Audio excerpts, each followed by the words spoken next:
So we are discussing the glomerular pathology. We can have nephritic syndrome, then nephrotic syndrome, and then nephrotic syndrome. In nephritic syndrome, we have post-streptococcal glomerulonephritis, then Gould-Pasteur syndrome, then Buerger syndrome, then Alport syndrome. In nephrotic syndrome, we have membranous nephropathy, minimal chain disease, focal segmental glomeruloscleritis. In nephrotic syndrome, we have membranous proliferative glomerulonephritis type 1, type 2, and papillary glomerulonephritis. Mainly difference in nephritic syndrome and nephrotic syndrome. There are two main differences. In nephritic syndrome, hematuria are very common, hypertension very common, and proteinuria is common, but it is less than 3.5 gram per 24 hour. In nephrotic syndrome, there is hyperlipidemia is common, hypoalbuminemia is common, and massive proteinuria greater than 3.5 gram per 24 hour. This is basically the difference between nephritic and nephrotic. In both syndrome, you can have edema. Both syndrome, you can have edema. Okay. So we further classify nephritic syndrome. RPGN, rapidly progressive glomerulonephritis, also known as crescent trick, because in that pathology we can have crescent-like structure in glomerulus. We can have this kind of crescent in glomerular pathology. We can divide RPGN into three: type 1, type 2, and type 3. Type 1 is anti-GBM, means Gould-Pasteur syndrome. Type 2 is immune complex mediated, means post-streptococcal glomerulonephritis and SLE. In type 3, that post-immune, which is the most common type, where no immune complex is deposited, in that vaginous glomerulometastasis and microscopic polyangiitis. In type 1 anti-GBM antibody Gould-Pasteur syndrome, there is linear pattern in immunofluorescence. In type 2 PSGN, we have granular deposition. In type 3, we have no deposition in immunofluorescence. This is most MP. We can have clinchers in MCQs. Then we further in Gould-Pasteur syndrome. It is, you can have 1, 2, 3, 4. 1 means type 1 RPGN.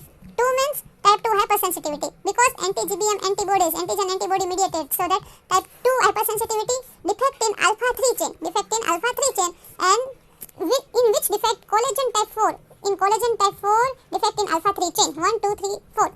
And in Gould-Pasteur syndrome, there is history of hemoptysis.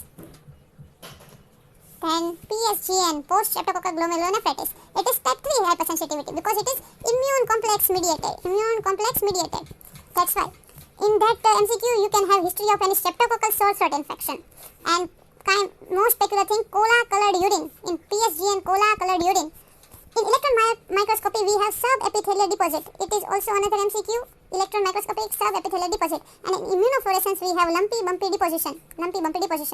In IgA nephropathy, there is also sore throat infection. But after 2 to 4 days of sore throat infection, we have IgA nephropathy. While in PSGN, there is history of any child infected by streptococcal sore throat infection, and after 10 to 14 days, after hematuria, cola-colored urine, it will occur. In IgA nephropathy, it is more common in adults. It is the most common cause of gross and recurrent hematuria, IgA nephropathy, and most common glomerular pathology in adults. It is in that IgA nephropathy, this is the peculiar thing, that mesangial deposition is more common.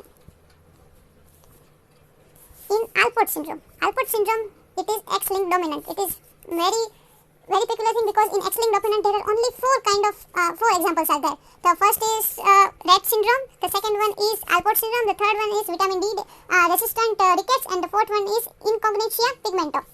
In Alport syndrome, there is history of eye abnormalities like anterior lenticulosis, then ear, sensorineural deafness, and in kidney hematuria. And in electron microscopy, there is basket wave pattern. In Alport syndrome, electron microscopy, basket wave pattern, and eye, ear, and kidney symptoms, X-linked dominant. Now we are further going to nephrotic syndrome. First is membranous nephropathy. Membranous nephropathy is more common in old age. Membranous nephropathy is more common. In history of malignancy, any carcinoma colon or lung infection of malaria, syphilis, leprosy, hepatitis B and C, or drugs like NSAID or penicillamine consumption. In membranous nephropathy, there is light chain microscopy. We can have spike and dome appearance. In membranous nephropathy, light microscopic spike and dome appearance. And in electron microscopic subepithelial deposits. In the second type is minimal chain disease, which is more common in children. There is lipid nephropathy, diffuse replacement of podocyte and process. In electron microscopy, you can see diffuse replacement of podocyte. Then in Neal deposition, in this membranous nephropathy, you can have subepithelial deposition. There is no any deposition in minimal chain disease. There is selective proteinuria, that's why it is responsive to steroids. Then the third type of nephrotic syndrome, FSGL, focal segmental glomerulosclerosis, more common in adults, adolescents age. And history of HIV, sickle cell or reflux nephropathy. Why this is focal? Because less than 15% of glomeruli shows segmental sclerosis, less than 50%. And collapsing variant of this type is seen in HIV and it is worse prognosis. Okay, and lastly the nephroticonephritic, both in this itic and otic.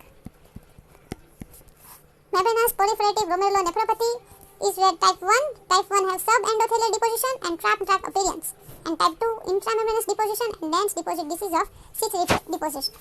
This is most common important thing in glomerular pathology which can ask in the MCQ. So, thank you.